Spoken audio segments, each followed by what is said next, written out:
So today I just wanted to go over and revamp one of my old videos that I made, basically talking about why you shouldn't follow the meta, but to simply perform in your own way and finding your own purpose in an army. And while that video was good and it did actually really well in terms of views and whatnot, I think the information on there was valuable and a lot of people did agree with me. I feel like it wasn't exactly factual. There was a lot of guessing, a lot of random points were brought up, and I don't really feel like I went really in depth and to a way you could understand in that video, and I was more just blabbering about an opinion that I had in the morning. So I wanted to go into a more factual video and revamp that old video so I can provide more information on the topic and less opinion, so you guys can get the most value out of the topic, because it is a good point to be brought up, but I brought it up in the wrong way in the old video, and a couple of, I would say, decently good players brought that point up. So I wanted to make this more factual version of the video so you can get the most value out of it and understand where I was coming from in a way that makes a bit more sense than just me yelling at the camera for a good 15 minutes. So I don't want to waste any more of your time. Let's just jump straight into it with how you can learn to look past the meta and find your true army purpose. Now, I made a mistake once, and I will never ever make it again. Basically, in my old video titled Why You Lose When You Follow the Meta, I basically said that you should never ever follow the meta at all, as it's going to lead you to complete just destruction when it comes to your games. You won't win anything, and look at the high value players. They're basically playing with nothing but other than the meta, which was the current tournament state at the time. And I basically went into how you shouldn't follow competitive meta compositions, but should find your own freestyle in Warhammer and learn to play with units that aren't necessarily classified as good, but work for you. Now, this was incorrect, but to a percent. You see, I basically want to clarify something. The meta is very, very important, as what allows your army to access competitive play, and what gives your army a standing chance in competitive play. So the meta, to basically be along with the meta, is still a valuable strategy to have, and you should never ever discard the meta units. You should always include these hard-hitting, strong units that are going to allow you to play into some more of the competitive armies in the current time. But you can't just solely rely on the meta to carry you to victory. Basically, I want to bring up the point that while the meta is still good, while the meta is still great, and you should follow the meta, you need to be able to include your own variety in your army, because at the end of the day, if you follow a list that is completely built for somebody else, you're going to end up playing somebody else's playstyle and not your own. And just because those units are strong now does not mean they're going to be strong in 2 months, 3 months, 4 months, maybe even a week. So you need to put in perspective that just because you're playing what is good currently right now, it doesn't mean that that's going to carry on to the next competitive stage or the next data balance slate. It all comes down to constantly having to chase the meta. And I know some people who have spent thousands and thousands of dollars trying to chase the meta, who have the entire army collected because they're constantly just switching out between different armies, and they end up having a horrible time playing the game because of the constant switching, having to learn playstyles, having to remember different data sheets and learn different ways of including them in their army. It's a large pain. So while I believe that competitive units in a whole are very good to have in your army, and you should have at least one meta unit in your army to carry you through that kind of basically just having that unit that you can just rely on and know is currently good in the meta without having to worry if they're going to do anything. But you shouldn't solely rely on them, as they can let you down because they'll leave you, and when they leave you, suddenly you're left with the unit that's absolutely garbage, it's been nerfed to the ground, and your whole army sucks. Absolutely, it just sucks in general, and you're playing against all these people who are optimized them, and then you're going to spend another $500, $600 on revamping your army to play the current meta. So I just want to give this one analogy through this video. You need to prioritize army purpose over meta every single time. But how exactly do we do that? And that's what exactly I'm going to be going over in this video.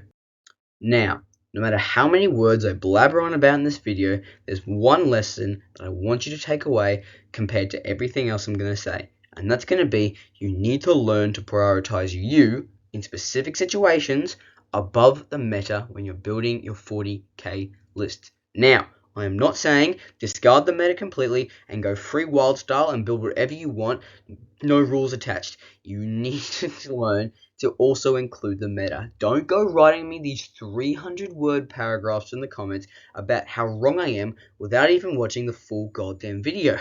I hate seeing those stupid comments in my videos. While yes, they're fun to read, they get annoying when they pop up here from time to time. So, I'm not saying completely discard the meta. The meta is important, especially when you're going in those higher up tournaments. Sometimes taking the meta is your only choice, as it's your one ticket to guaranteed success when you're going up against like Chaos Space Marines or Eldari, and you need to be able to rely on every single unit every single time.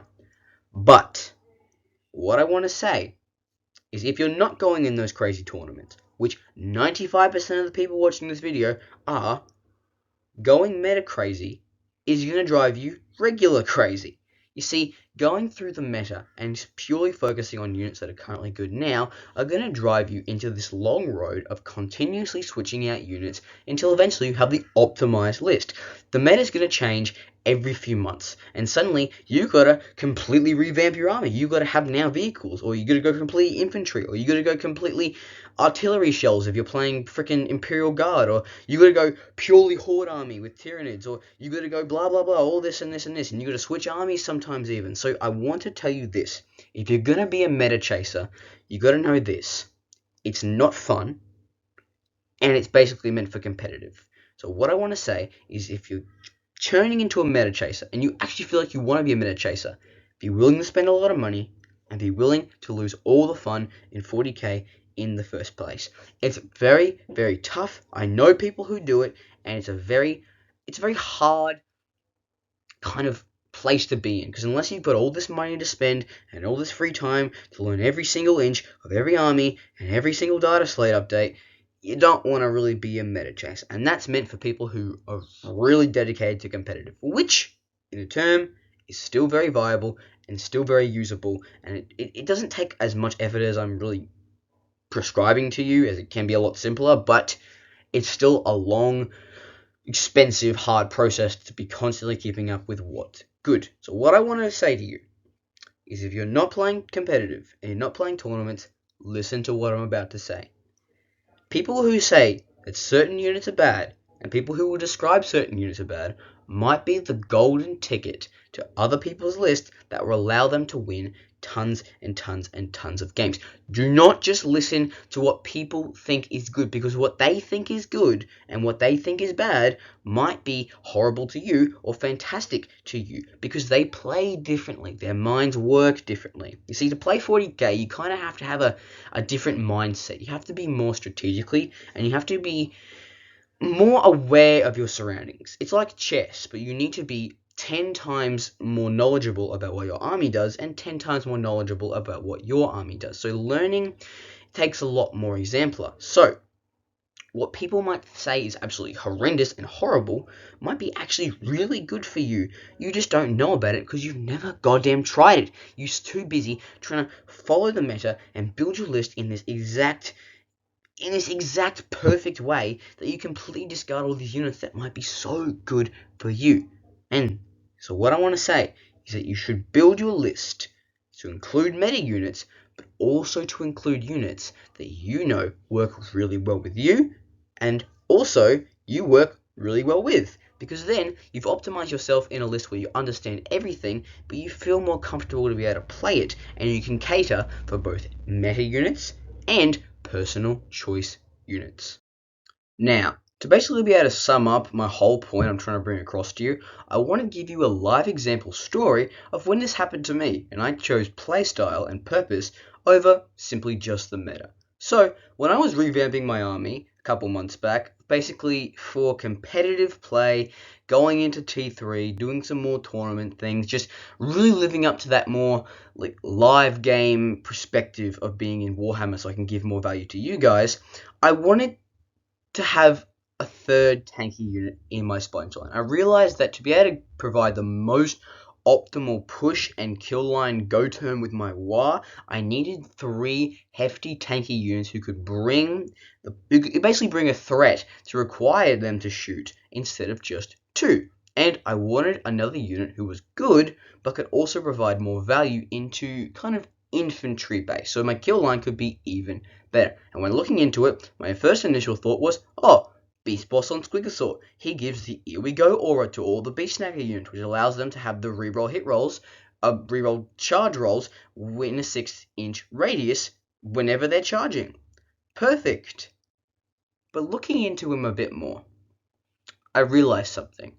I realized that the value he would have would be similar to Mozrog in the term of toughness and strength and attack and devastating wounds and getting the anti-vehicle and monsters, but he was more like a worser Mozrog, and so the value he would be getting would be giving all the Mozrog values, but also having the Here We Go aura. And I realized, to make that worth it, I kind of needed a couple more Beast Snagger boys, as I don't actually have any in my current competitive list, and I was simply going off my Squighog boys. And to have those Beast Snagger boys, I would also need to implement trucks to make sure they don't get shot off the board in the first round, especially if I'm having that tanky unit who requires them in the first place. So, looking into this, I realized I would have to almost revamp my entire playstyle and how my purpose would work in the army to simply have this competitive unit in my list and basically spend a lot more money to make it work. And my Tau friend was going on about how, yes, this is a really good idea, you should do it, gives more competitive, gives you more viability, flexibility, allows for a tanky unit who's just like Mozrog. Who wouldn't want 2 Mozrogs? And I was thinking, yeah, that's true. And I was putting meta over purpose. And I was realizing that this was going to falter. This was going to fall through. And I realized it was actually a bit of more of a stupid idea. So I went with something that many people don't really take or expect, but I found really purposeful to me.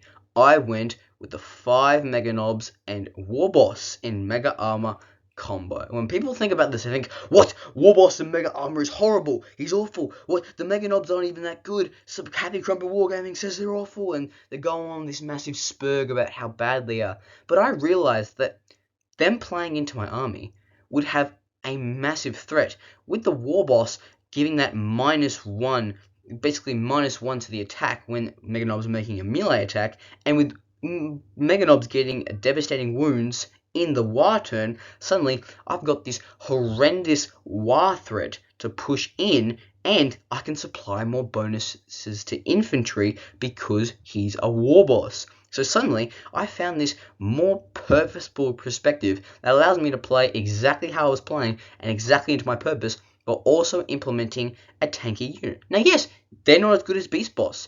Going with that combo would have probably won me more games in the short term, and it would allow me. But generally, I probably actually would have started to lose as they got worse and worse and worse. But with this unit, I know how to play them. I know how they work into my army, and I know exactly what they do, because I've designed them in that way that allows me to play them. So even if they get horrendously horrible, suddenly, I can still use them. I can still use one of the worst Orc units in the game that have actually allowed me to win almost 3 games following with that combo. So you see, my example might open your eyes a little bit to see that, yes, meta is good, but all these units that you want to take, or actually like the sound of, you can make work.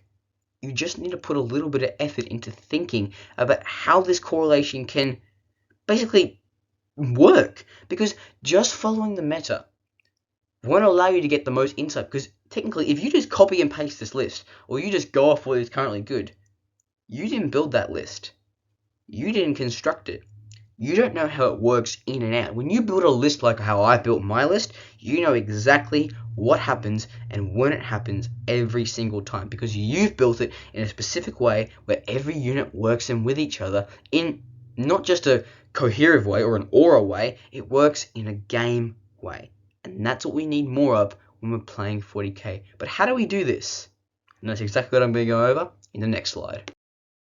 And all that I've been talking about simply comes down to one simple factor, and that's learning to be creative. You see, so many people in the current Warhammer world are so focused on copy and pasting every single list they see from Goonhammer that all these units that hold so much value in their army are just thrown to the side because they're not as good as these top performing units, when in reality those units can work better for them way more than the units that are currently doing really, really well. And it's just sad to see all these actually great units that can be implemented in so many ways being wasted and discarded by people who think that playing the meta is the only way to win. Well, yes, that may be correct in some circumstances. It doesn't make sense when you're playing for more of an understanding point and not just a meta point. So yes, playing for purpose, which is what I talk about, where you play for your own sense of army and you play for your own reasoning in the game, like you want to be really fast, or you want to shoot from long range, or you want to hold objectives, whatever your purpose may be. Playing for a purpose is a lot harder than playing for the meta. Playing for the meta is just copy and pasting whatever's doing really well in the US World Opens.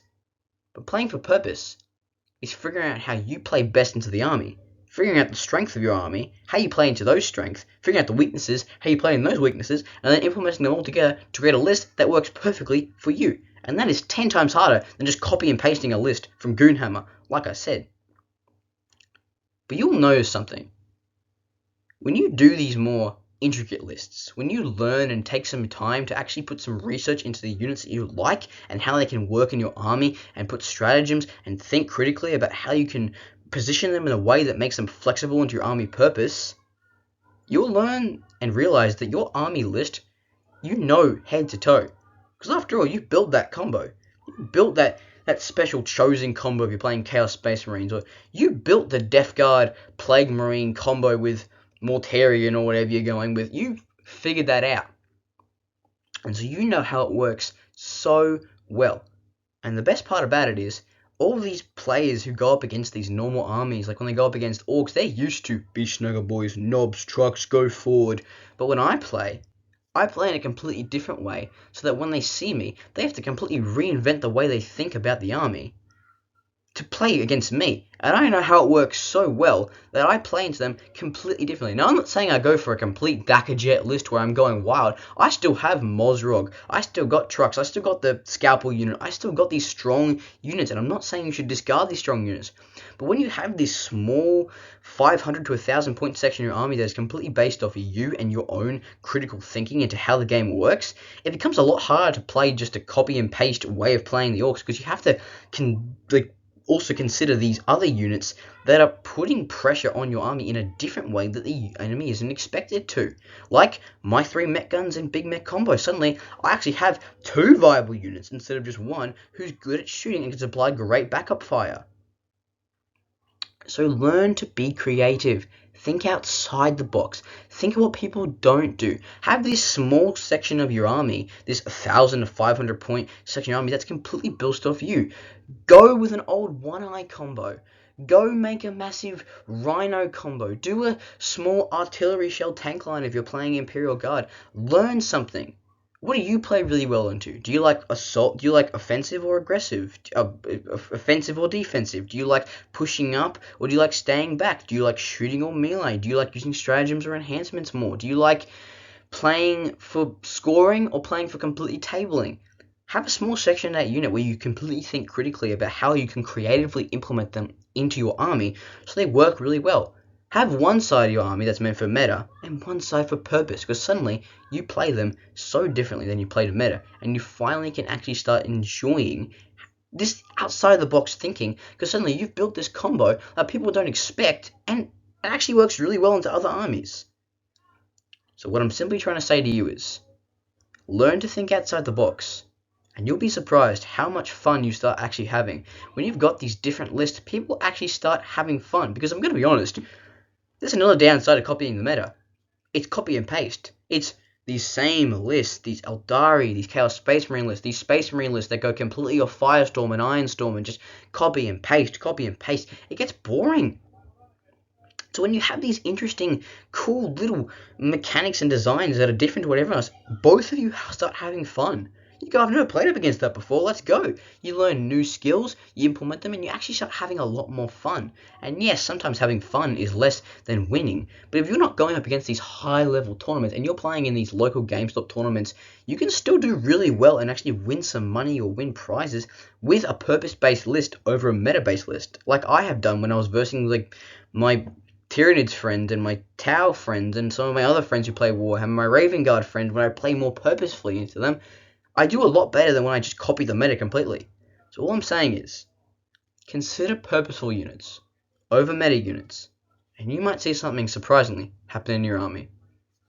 But that's going to be the video. I hope you really enjoyed my kind of more analysis drop on how you shouldn't play in the meta, and how I went more in detail about like being creative, doing purposeful armies instead of meta armies. And if you did kind of enjoy this like more for dummies series that I'm doing, simply leave a suggestion down in the comments and I might consider actually making a video about it, as it makes it so much easier for me as I know what you guys want and I can make a video about it.